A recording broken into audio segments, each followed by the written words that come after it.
It's Captain Ross from 3B's Captain School, and this is Assistance Towing Procedures. All right, towing procedures. So pre-tow.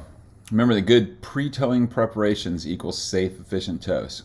So be prepared, make preps before you go out and pick up a tow. Receiving notification. You want to make sure you have the location of the distressed vessel, the nature of distress, taking on water, out of gas, why they need you to come tow them in, a solid number of persons on board. Make sure you know exactly how many people on board the distressed vessel, and a vessel description. So when you go out, you make sure you're going to the right one. Write all this info down so it's accessible to you throughout the evolution. Have like a pad of paper or something that you keep on your boat. And then once you've established communications with the disabled vessel, maintain communications all the way through. You normally want to put them on some kind of comm schedule. So I'll call you every 15 minutes or every 30 minutes or something, depending on how long your transit is out to the tow. You want to brief your crew. Thoroughly brief your crew on the disabled vessel's location, nature of distress, number of persons, and the forecasted weather. Explain or develop a plan with the crew. Clear up any uncertainty. So if the crew has a question that you can answer about the distressed vessel, give them a call back on the radio and make sure you have all the information. Assign your crew, whether it's just you and a mate or you and a couple mates, with preparations, and collect any needed gear before you leave the dock. If you need a skiff hook for a trailer eye bolt or an extra bridle, longer tow line, that stuff you want to get before you go. You want to talk about that before you go so you know to grab that gear. Ensure all crew have proper personal protective equipment, life jackets, gloves if they need them. You want to operate your vessel safely and navigate safely to the disabled vessel's position. On the way out, again, we're communicating with the disabled vessel throughout that transit. You want to give them an updated estimated time of arrival. You can talk to them about details of their deck layout so you can kind of start building a picture in your mind of how you're going to connect the tow, what fittings you're going to use, what gear from your boat you're going to use, a pennant, a fit, bridle, skiff hook, etc. Constantly ask questions about their situation. You want to see if it's stable. If they're taking on water, are they taking on any more water? Are they able to stop it? Is their situation improving? You want to give the disabled vessel's crew an overall plan once on scene. Hey, we're going to arrive on scene. I'm going to set up behind your boat and drift along with you, watching how you drift. While we're doing that, we're going to set our deck up with gear. We're probably going to take you in a stern tow initially with a bridle.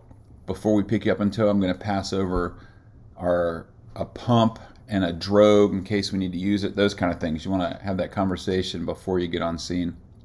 Once on scene, take up a position behind the disabled vessel with your vessel oriented in the same direction. So you're going to just be sitting right behind them. And I like to do that because while my crew or myself, while we're setting up the gear in our deck to take them in tow, I can evaluate how they're drifting in relation to me. And that helps me determine what kind of approach I want to make when I come up alongside. If it's a little choppy, I can see how bad they're rocking. That'll help me decide how close I want to get to them, whether I want to do a direct pass to the tow line or send over a messenger. Watch their roll, pitch, drift rate, drift direction, lateral movement, all of that. Look at their deck fittings. Ask them if they've ever been towed before. If they've been towed before, ask them what fittings the last, either the Coast Guard or the last commercial towing company used to tow them. If they worked once before, you get a good idea they're going to work again. When you're asking about their fittings, they have like cleats in their deck you want to use.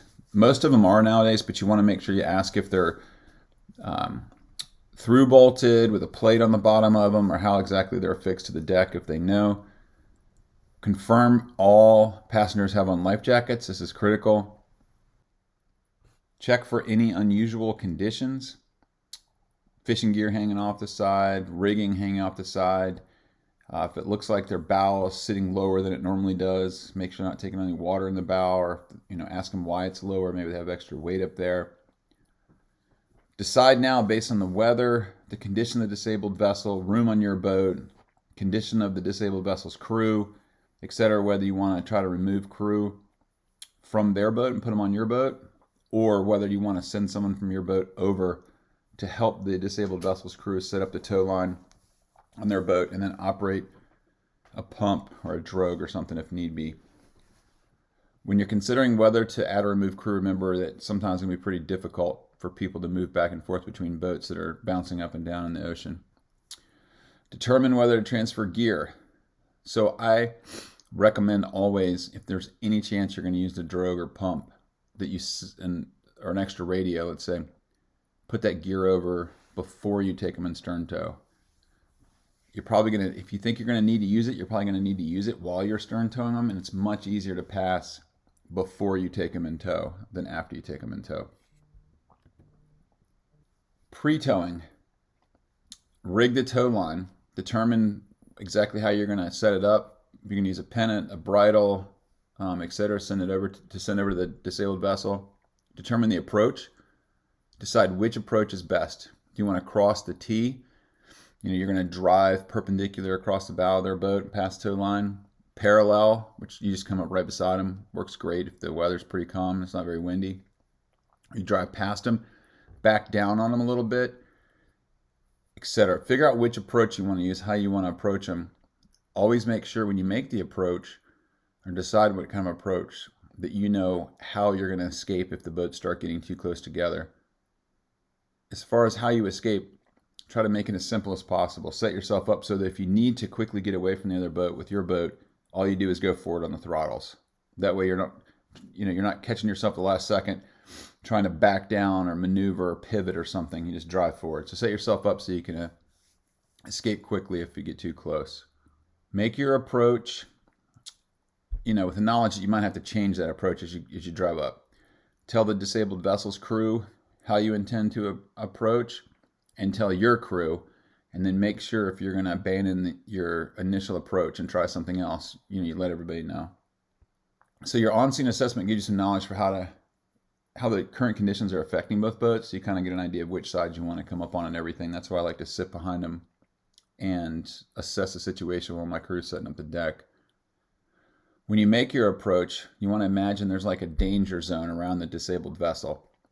And how big that danger zone is based on the size of the vessel and how they're sitting in the water. But if you look in this diagram here, we're going to take this vessel in tow right here, the vessel that's blacked out. So I just kind of imagine where this broken line is. I don't want to get inside this danger zone in this vessel. I'm going to maneuver back and forth out here, and then I can pass or have my crew pass the tow line pretty easily from the stern of my boat to the bow of their boat.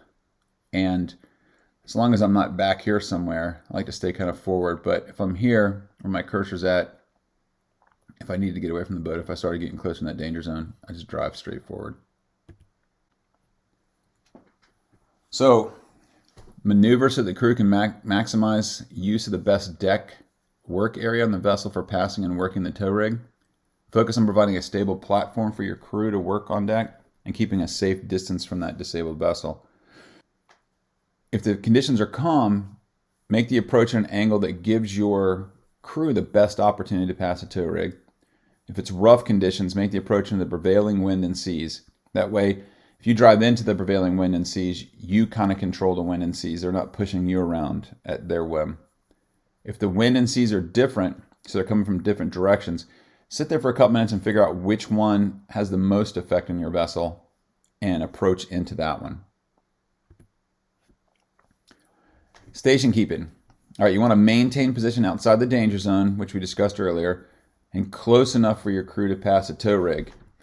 Ideally, you're going to work off your stern to their bow and pass. Your crew is going to be right here on the stern of your boat, and you're just going to pass them directly over to the bow of the disabled vessel.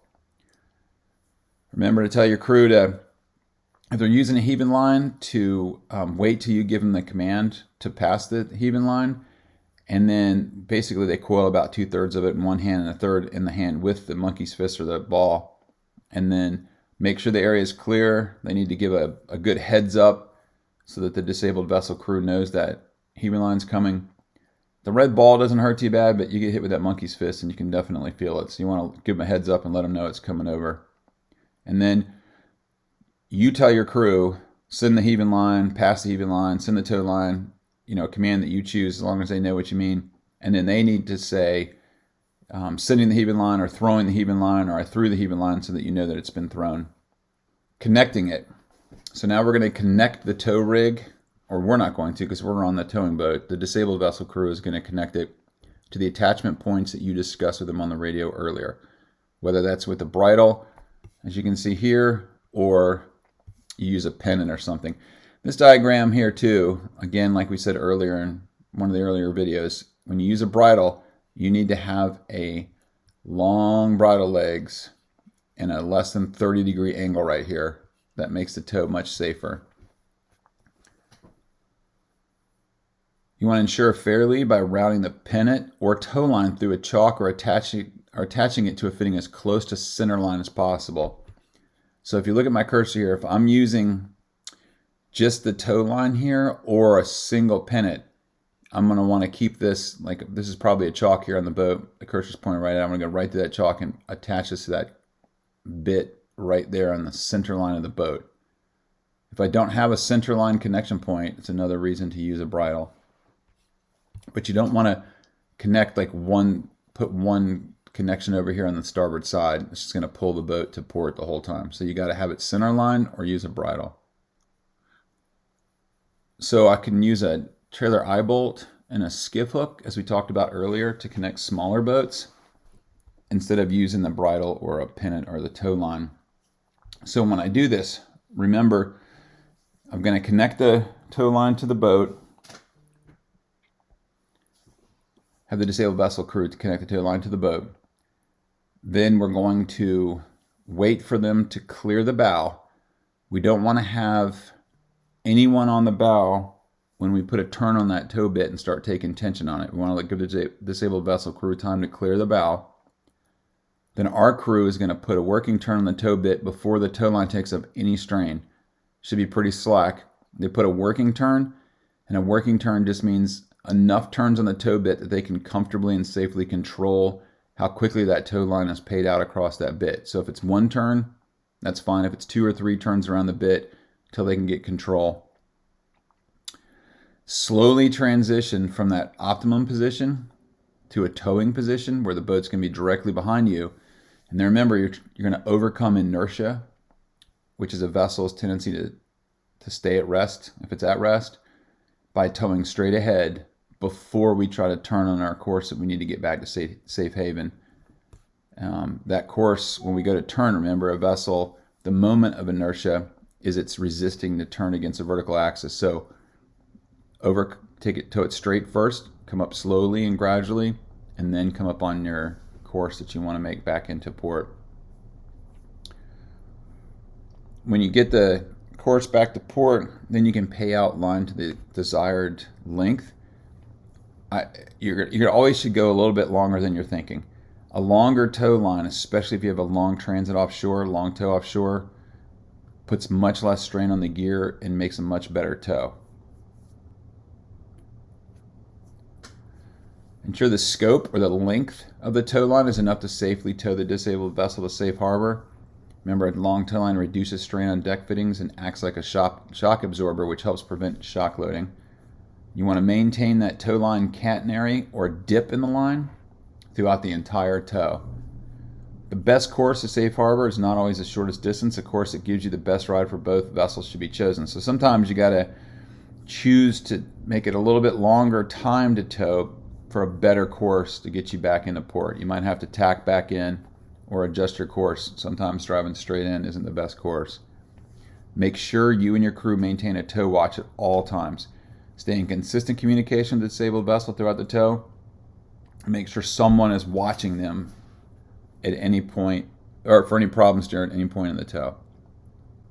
So safe towing speed, we determine that by reducing the disabled vessel's haul speed by 10%. And the haul speed is based on the vessel's characteristics, especially their length of their haul at the waterline. So most vessels, you're just going to tow them 6 to 8 knots. That's usually a safe towing speed. If you look at this graph here, or chart that I have, maximum towing speeds, and this is available in your textbook also. It says vessels waterline length 20 feet, square root is 5, that is 6 knots of towing speed. 25 feet, square root of the length of the hull to waterline times 1.34 is 6.7. 30 foot, so you take the vessel's waterline length, get the square root of it, multiply it by 1.34, and that'll give you the safe towing speed of that hull. But if you look at this chart here, 20-foot vessels, about 6 knots, and you can go as fast as 115-foot boat, you can tow at 14 knots.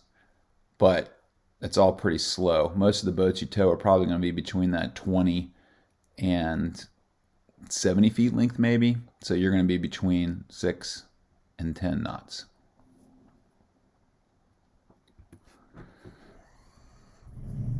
So remember that where and to what the tow rig is connected will also have an effect on the towing speed.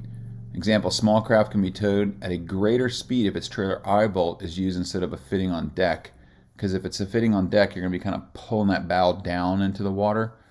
And if it's fitted on that trailer eye bolt, it's going to keep the boat at a better trim. So you may, and we're talking just a knot or too fast. We're not really that fast. All right, stern towing. Handling a tow becomes more of a challenge when you're traveling in a river, estuary, or other area where tidal currents affect navigation.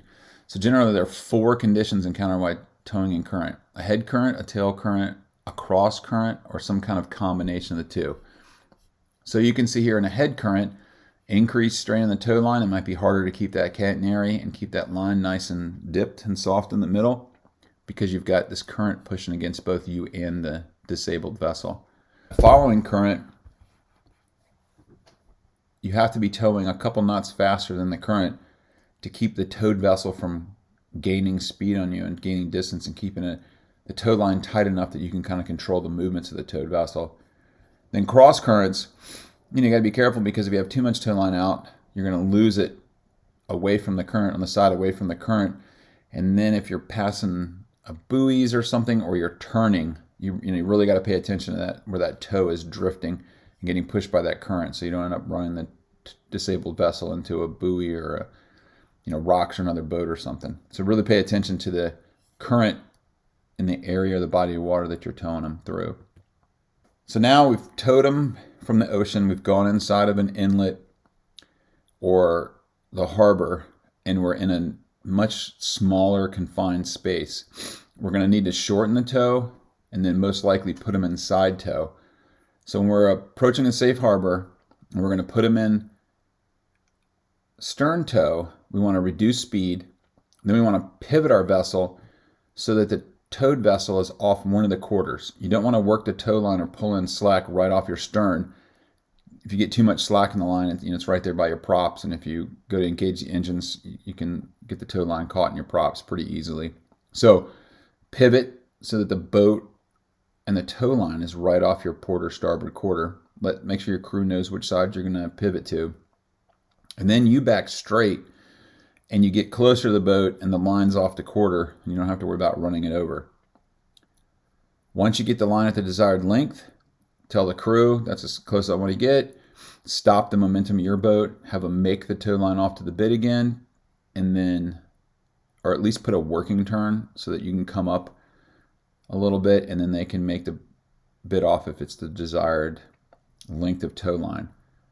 So if you decide at this point to transition to a side tow, you can back down, pivot, back down, and then you have one or two choices. You can use that tow line and back all the way down so you're beside the disabled vessel and use that tow line as the number 1 line, or your bow to bow line for your side tow. Or you can just back down, get it kind of short, disconnect, and then drive around to pick it up in side tow. A side tow, when properly set up, allows both vessels to be maneuvered as one, and it's an advantage that's necessary when approaching a dock or mooring or anchoring. You need to have control of the boat. So let's go over those steps to put them in side tow. Decide which side to tow on. Think about beforehand, how you're going to dock it, the conditions, any gear placement on the disabled vessel are yours. Prepare lines and put fenders out on that side.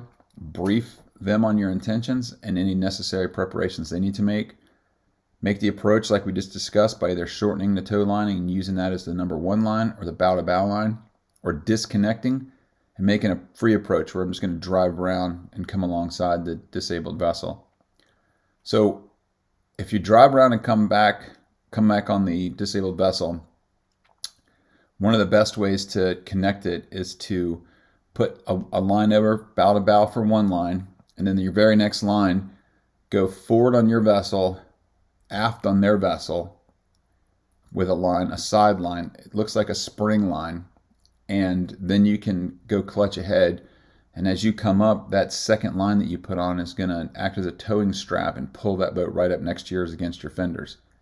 Once you have that line on, then you can connect the aft tow line or tow strap or spring line, and that keeps your vessels together when you back down. And as you're going ahead, you get that number 3 line really tight, and it will allow you to back down without the boat slipping and moving around a whole lot. And then you just attach the stern lines. I have a diagram here. So here's what it looks like when I side tow. I've got a bow line up here, and then this is that second line I told you to connect, and it goes forward on my boat, aft on their boat. And when I drive forward, this line right here is going to take a strain, and it sucks that towed vessel right into your boat. It's up against these fenders here.